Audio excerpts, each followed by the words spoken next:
वैसे ये क्वेश्चन कई बार आ चुका है, फिर भी मैं अपनी तरफ से अपनी क्लियरेंस के लिए पूछ रहा हूँ। जब भी हम यानी बीइंग में रहें या रहने की कोशिश करें और हमारे आसपास पड़ोस में या मतलब समाज में कोई ऐसी घटना घटती है कि भाई वो अनधिकृत कोई ऐसा प्रयास कर रहा है, कोई गलत कार्य कर रहा है या जो हमारे को अतिक्रमण कर रहा है हमारे उसके ऊपर, तो हम तो उसमें शांत रहेंगे और वो आदमी उसका अगर नाजायज़ फ़ायदा उठाए तो उस स्थिति में क्या करना चाहिए? देखिए, कानूनी रूप से, नैतिक रूप से जो उचित है उस पर दृढ़ता से रह के हुए उसका सामना करिए। अगर लठ बजाना हो तो लठ बजा दे, बजा दो बजा दो बजा दो। ऐसा ना कि हम उसमें कानून भी सेल्फ डिफेंस की इजाज़त देता है। और सर दूसरा क्वेश्चन है, जैसे अभी विकार के जो वासनाओं की बात थी, तो जैसे आप कि जब तक शरीर रहेगा वासनाएं विकार तो आएंगे जाएंगे, क्रोध भी आएगा। देखिए, यहीं पर मैं अमेंडमेंट करता हूँ। ये कॉन्स्टिट्यूशनल अमेंडमेंट की तरह चीज़ें हैं कि बहुत सारे गुरु लोग जिन बातों को कह गए हैं उनके प्रति पूरा सम्मान आप रखिए और विकार शब्द को हटा दीजिए ना। ये विकार कहाँ से ले आए? व्हाट इज़ विकार? विकार कुछ नहीं है। वासना शब्द तक ठीक है, लेकिन वासना को भी हम लोग निंदा की तरह से यूज करते हैं, लेकिन मैं उसको एक फैक्ट की तरह यूज कर रहा हूँ। विकार नहीं है ये। शरीर मन जब तक है तो इसकी फंक्शनिंग के लिए तरह तरह के हमारे भाव संचारित होते रहेंगे। उनको आप कैसे देखेंगे ये आपके नज़रिए पे डिपेंड करता है। विकार मानकर हम अपने को ही निंदित करते हैं, और जितना हम विकार मानते हैं उतना ही हम बेकार होते जाते हैं। तो विकार निकल रहे हैं कोई लोग। ध्यान में बैठने में कई लोगों का यही एक सिद्धांत भी, कंसेप्ट भी है कि नहीं क्या हुआ, नहीं ध्यान में काफ़ी विकार निकल गए। विकार नहीं हो गया, चलिए तो उसको डेफिनेशन बदल दीजिए। उनको ये जो शब्द है इसको मत रखिए साथ में। ये कहिए कि ये इस तरह की चीज़, ये भावना या जो भी चीज़ है वो आती है और उसका कुछ होगा उद्देश्य कुछ होगा अस्तित्व का। हर चीज़ तो आप नहीं जान सकते ना। बस उसके प्रति ग्रेटफुल रहिए। आई है इसका मतलब आप जिंदा है, समझ रहे हैं ना। तो ये अनुकंपा है, कृपा है अस्तित्व की या ईश्वर की कि उसने आपको कोई वासना, कोई धक्का, कोई पुल, कोई डिजायर कुछ दी है। जब हम रहेंगे नहीं तब वो क्या होगा? कुछ नहीं होगा। तो ये केवल हमको ये पता लगाने के लिए, कभी कभी जैसे अगर हम बहुत संवेदनशील हो जाएं तो हमको ज़िंदा रहने के लिए बहुत सटल चीज़ें का एहसास होता है, और जब हम थोड़ा कम अलाइवनेस की तरफ होते हैं तो झकझोर के हमको कोई जगाता है, जैसे कोई बहुत गहरी नींद में सो रहा हो। तो इसी तरह से जितने थॉट्स, कोई नहीं, उसको वासनाएं और थॉट इसी तरह के होते हैं। वो केवल हमको एहसास कराते हैं। जब आपके शरीर में कहीं दर्द होता है तो पता चलता है हाँ शरीर है, अब ये मेरा पैर भी है, मेरा सिर भी है। तो इसी तरह से ये सब चीज़ें हैं, उनको उतने इनोसेंटली देखिए, उसमें उलझिए नहीं। आप जिंदा हैं इसलिए उसकी पहचान कराने के लिए चीज़ें हैं। और जब और आप सटल सूक्ष्म रूप से जीवंतता को अनुभव करेंगे तो आपको एहसास कराने वाली चीज़ें भी और सूक्ष्म हो जाएंगी, और सूक्ष्म हो जाएंगी, रहेंगी हमेशा। डिजायर्स और वासनाएं ऐसा नहीं कि नहीं रहती, उनके केवल सटल सूक्ष्म होती जाती हैं चीज़ें वो। और सर दूसरा, जैसे अभी कहीं पेन वगैरह होता है, आपने एक वीडियो में कहा था कि जैसे कोई एक्सीडेंट हो गया, किसी को बॉडी में पेन हो रहा, कहीं चोट लग गई, तो उसको हम कम कर सकते हैं अपने बीइंग में स्थित होकर के। या आपने एक जे कृष्णमूर्ति जी का उदाहरण दिया था कि अपनी एनर्जी बॉडी में जा कर के जिस पॉइंट के ऊपर पेन हो रहा है उधर उस पॉइंट के ऊपर अपना ध्यान फोकस करके बोलो पेन पेन पेन, या वो कम हो जाएगा। मैंने ऐसा एक्सपीरियंस किया, होता है, और उसके अंदर मतलब फ़र्क पड़ता है। वो चीज़ मतलब हमारा वहाँ से एक माइंड डाइवर्ट हो जाता है एनर्जी बॉडी से, जैसे आपने बताया था ऊर्जा के टाइम में कि एनर्जी बॉडी में ऐसा करने से हो जाता है।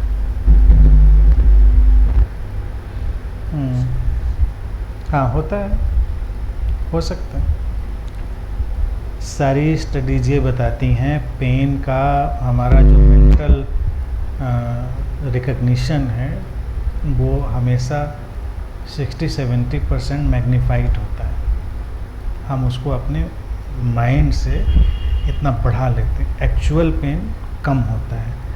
तो जब आप अवेयर और फोकस्ड हो जाते हैं तो एक्चुअल पेन आप महसूस करते हैं, एक्चुअल पेन उतना बड़ा नहीं होता है। वो हमारा साइकोलॉजिकल पेन जो होता है वो बड़ा हो जाता है। तो इसीलिए जब भी कहीं कोई तकलीफ़ है किसी को है, अगर वो उस पर अवेयर फोकस्ड होता है तो तकलीफ़ कम हो जाती है। इसका दूसरा उदाहरण ये है कि जिनके तीमारदारी करने वाले कम लोग होते हैं उनको तकलीफ़ें कम होती हैं, क्योंकि वो अपने आप सब मैनेज कर लेते हैं चीज़ें। और जिनको लोग रोज़ पूछते हैं अच्छा चोट लग गई, तो ज़रा सा उंगली में खरोंच ले, वो ऐसे ही लेके घूमते रहते हैं जब तक घर के 10 लोग ना पूछ लें खरोंच लग गई क्या। और जिनको कोई पूछने वाला नहीं, उनका कुछ भी गिरे पड़े, अपना झाड़ा पट्टी बांधी दवा लगाई, अपना काम कर रहे चल रहे। तो जितनी तीमारदारी उतना दर्द ज़्यादा, यानी कि और हम भी अगर जितना उसको पैम्पर करते हैं उतना दर्द ज़्यादा। तो उसको एक्चुअल रियलिस्टिक देखना है। रियलिस्टिक देखेंगे तो आप ये यकीन मानिए हर इंसान 60-70% अपने पेन को रिड्यूस कर सकता है। ऐसा कहने से मेरे को अर्थराइटिस होता है, साइकिल आता है तब, तो हाथों में पैरों में दर्द होता है, तो उस समय मैंने इस चीज़ का एक्सपीरियंस किया, वो कम हुआ। हो जाएगा। अच्छा, अभी जैसे हम अपने बीइंग में स्थिर रहने के लिए, उसमें स्थित होने के जो प्रयास करते हैं, तो उसके लिए जो हमारे पुरानी जो सीखी हुई जो मतलब बात, जैसे सविता की प्रार्थना कि भाई बोलते हैं कि भाई सूर्य ज्योति के रूप बना दिया अनुपम, मतलब इस तरह की बातों का हम सहारा ले सकते हैं उसमें अंदर स्थित होने के लिए। जब आपको किताब पढ़नी आ गई तो अभी FR एप्पल पढ़ना ज़रूरी है क्या? पढ़ते जाइए। कितना कठिन हो जाएगा ना पढ़ना, कितना कठिन हो जाएगा। जब आपने अब किताब पढ़नी सीख ली है तो अभी भी पढ़ेंगे FR एप्पल और सब, तब अनंतश्री पढ़ेंगे, आप पढ़िए, निकल जाइए आगे। वो सब शुरुआती दौर की चीज़ें हैं। जब आपको बात समझ में आ गई, आप इंजॉय करते हैं उसको करना, तो कोई प्रॉब्लम नहीं। लेकिन ये सोचिए कि हमारी बीइंग में जाने के लिए वो हेल्पफुल होंगी, वो हेल्पफुल नहीं होंगी, उनकी कोई ज़रूरत नहीं है। सूरज है, हवाएं हैं, सब हैं, हम तो उनको कॉन्स्टेंटली महसूस कर रहे हैं। आप सोचिए जो व्यक्ति सुबह सुबह सूरज को जल देने के लिए गया है, उसके बाद सूरज का धेला भर भी ख्याल उसके दिमाग में आता है, या कोई उसके लिए रिगार्ड रिस्पेक्ट उसके दिमाग में होता है? लेकिन सुबह वाला उग आया है तो उसको करना है। और एक स्टेज ये आती है कि ऑल द टाइम आप उसकी जो सुंदरता है या उसका जो रहस्य है उससे भरे हुए हैं, आपको अलग से अब कोई ज़रूरत नहीं है। जब आप किसी के प्रेम में गहरे होते हैं तो किसी रिचुअल की ज़रूरत नहीं होती है। तो पूरी प्रकृति, ये सब चीज़ें ऐसी ही हैं, उसको वैसे ही देखिए। रिचुअल्स एक टाइम पे नीडेड होते हैं केवल एक उसको शुरुआत करने के लिए, लेकिन जब बात पकड़ में आ गई तो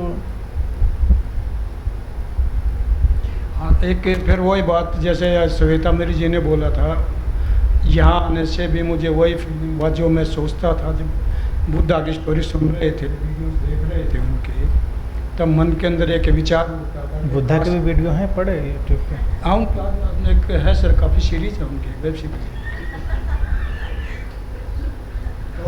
हमें नहीं पता बुद्धा के वीडियोज, हमें नहीं पता मिले क्या?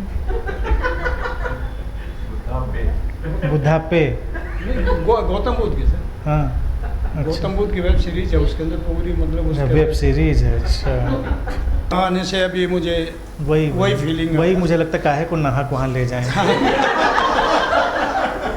आने से मैं अपने आप को एक भाग्यशाली समझता हूँ जो मतलब मुझे वो फीलिंग्स, वो बातें सुनी थी, उन चीज़ों का मैंने महसूस किया। जी और जो आपने एक वीडियो में कहा है कि अपने बॉडी माइंड को आंखें बना लो, वो बात मेरे कुछ एक्सपीरियंस में आई। उसके बाद मुझे लगा कि जो सब वो एक मतलब असली की पॉइंट मुझे लगा जी।